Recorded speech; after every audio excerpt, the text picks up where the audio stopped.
Hello there gamers, welcome to another MGLMix Respawn Rants with me, Respawn Roscoe, for mygameslounge.com. And we've been running down EGX this week. We've got quite a number of videos on mygameslounge.com today. We've got the indie update, which is full of quality indie games.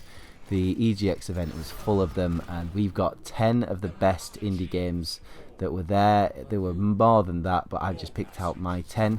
And there are more coming on My Games Lounge this week from the God of War and various other sources. But yeah, wow, what an event EGX was. And we've also got some big games publishers / developers there in Ubisoft. I've done a Ubisoft video. You can watch that on mygameslounge.com today. Check that out. I've also done an EA one, which is Star Wars Battlefront and Mirror's Edge Catalyst, the main focus there. As well as this one, which is the Sony and Microsoft one, but there's another video out there as well, which is kind of a bit of a mixture, where you've got Just Cause 3 from Square Enix, as well as Homefront the Revolution, and a few other bits that were around, including Street Fighter and some others. So quite a number of videos for you to enjoy. But this one's focusing in on mainly Microsoft, I've got to be honest, and Sony at EGX. The reason mainly Microsoft isn't for any allegiance, it's just that Microsoft had a better presence for me as far as first party titles are concerned. Sony's show was mainly VR, where all the appointments were kind of booked up solid, so there wasn't much you could do with that unless you had something like solid booked in with them. And the rest of it was mainly third party and Uncharted, the Nathan Drake collection. So we'll start there. I played the Uncharted collection, Nathan Drake, and I love those games. I'm a PlayStation person. I like PlayStation exclusive games. That doesn't mean I don't like Xbox. It just means that I tend to prefer the first party games that Sony launch. And Uncharted is just fantastic. It's a great game. And for those gamers out there that never played it, and came over from the 360 to the PlayStation 4, then this is just a must-buy collection. It's beautiful. They've done a great job with the graphic work. It really does look 1080p. You can see that. It was a good-looking game anyway. I played Uncharted 2. That's a great-looking game. The one I wanted to play was actually the first Uncharted, because that's the one I feel that perhaps is dated the most. So it'd be interesting to see how good the first one is out of the three. And how they modernised it. I hope they paid some attention to that one, because I think that's the one that needed it. The other two, you mainly upgrade the graphics and tighten up some of the controls a little bit, and you've still got a very, very good game. So yes, I played that. I enjoyed it. It was great nostalgia. I personally would buy it. A lot of Uncharted fans probably would as well. But if you've played them before and you're not a huge fan, there's probably not much for you to come back to looking at it. But obviously if you're new and you've never played them before, you're new to PlayStation World, buy it, play it, it's outstanding.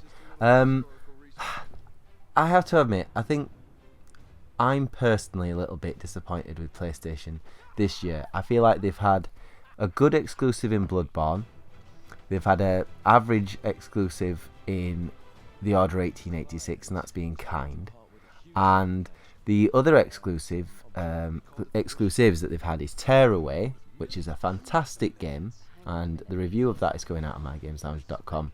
That's good. Maybe didn't promote it as much as they could have done recently, I don't feel. And Until Dawn, which is, a good game, again didn't really get that much promotion. It wasn't at E3, and they avoided Gamescom this year. So, well, not on the floor, obviously. They avoided a presentation, should I say.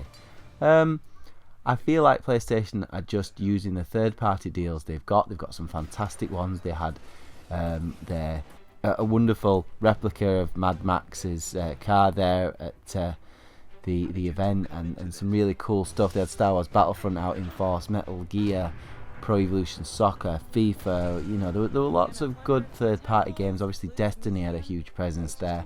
I think they're quite happy with that for this year.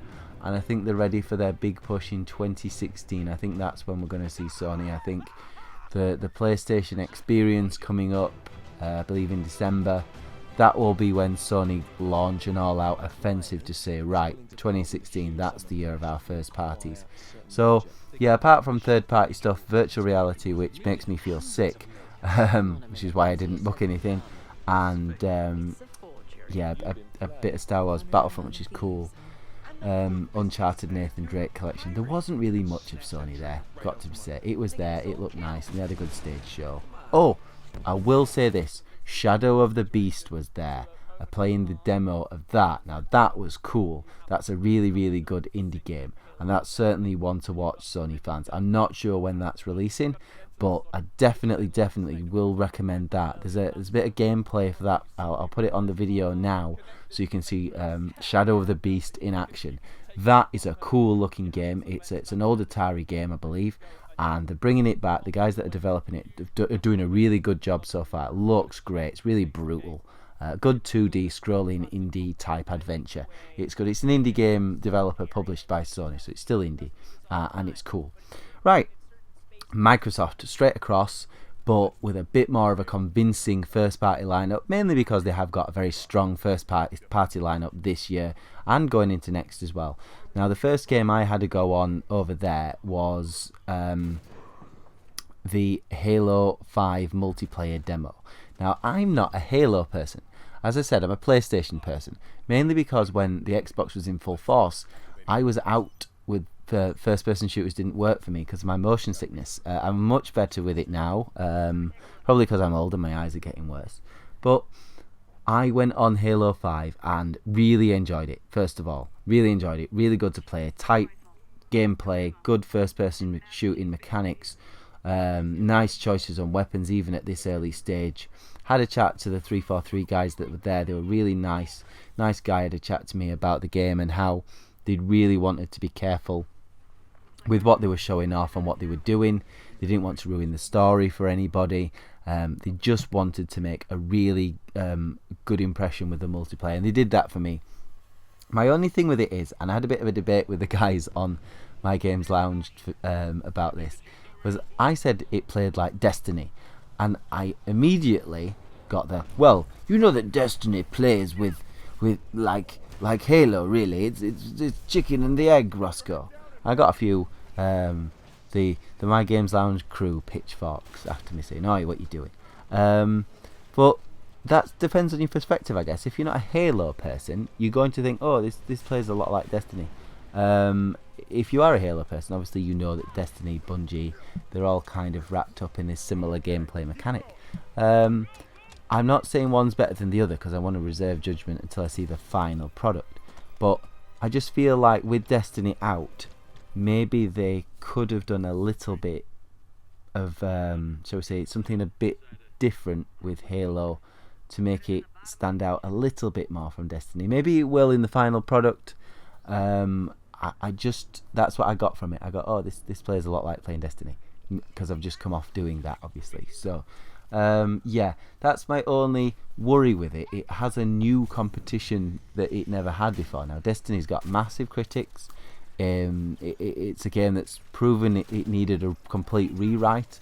It seems the rewrite has made a positive step forward for it, but it's still no Halo, as people will tell me. So yeah, just summation there. Halo 5, fantastic, really impressed, really good developers, really doing a careful story.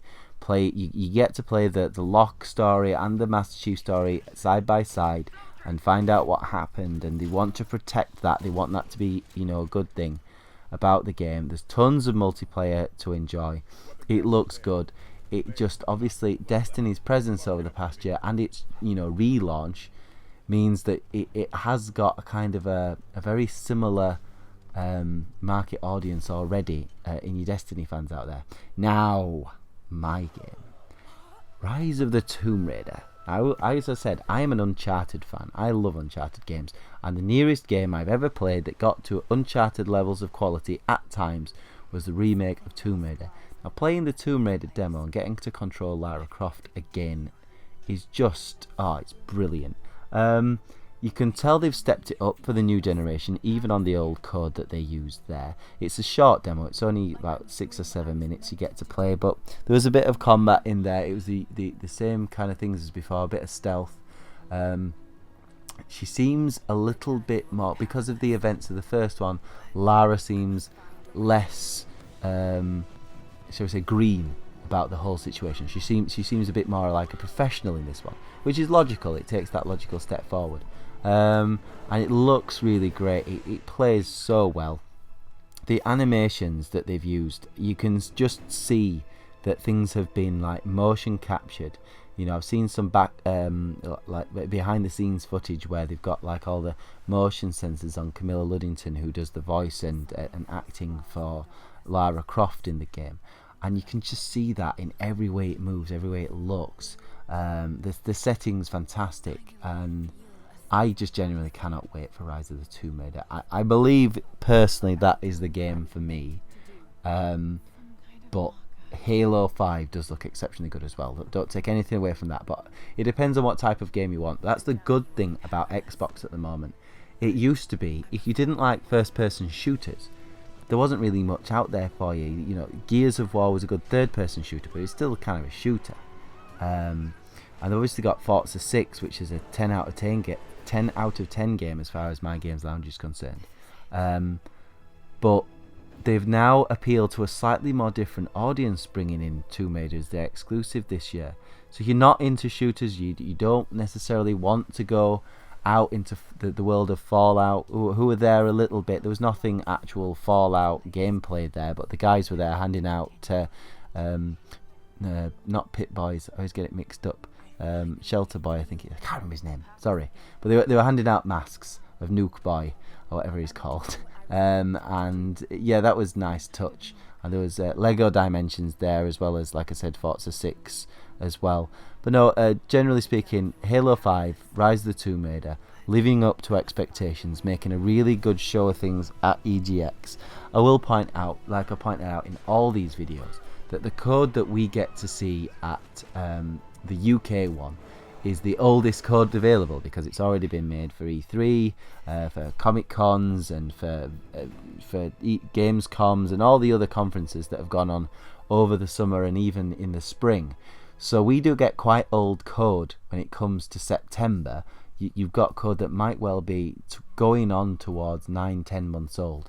So to say that, everything looked fantastic. Very, very impressed. Very into what Microsoft are doing going into the peak season this winter. Yeah, very, very impressive. Shame that Sony didn't have more.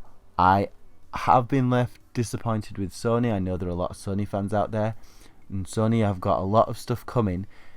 It just feels like it's been coming for perhaps just that little bit too long. But when it does obviously arrive, when the Uncharted 4s arrives of this world, when Horizon Zero Dawn, I think it is, when that comes out, with a few other major releases next year, Persona 5 springs to mind, and there's obviously got to be something going on with Kratos as well. He's not going to go away. So I do think PlayStation's push is 2016, 2017. So we're just going to, PlayStation people, ride it out with the third parties and the good exclusives that have come out this year. But I really do expect the first party machine to start really picking up speed towards the end of the year at the PlayStation Experience and say, hey, look, this is what's coming. Boom. That was it, wasn't it? The Last of Us 2's kind of been hinted at. I did this in a video a while back. If they wanted to make some noise, yeah, they could say something about that. The cat's already out of the bag. May as well just let the cat get some milk. I don't know where I'm going with this metaphor. But yes, thank you for joining me on Respawn Rants today, looking at Microsoft and PlayStation at EGX. We've got more coming. We've got more already there on mygameslounge.com. Indie update. We've got EA at EGX. We've got Ubisoft at EGX. And we've also got the kind of the best of the rest at EGX as well, looking at the kind of the published ones that were just kind of sat there on their own, if you like. So make sure you check that out as well. My Games Lounge is the place to be. I will see you there.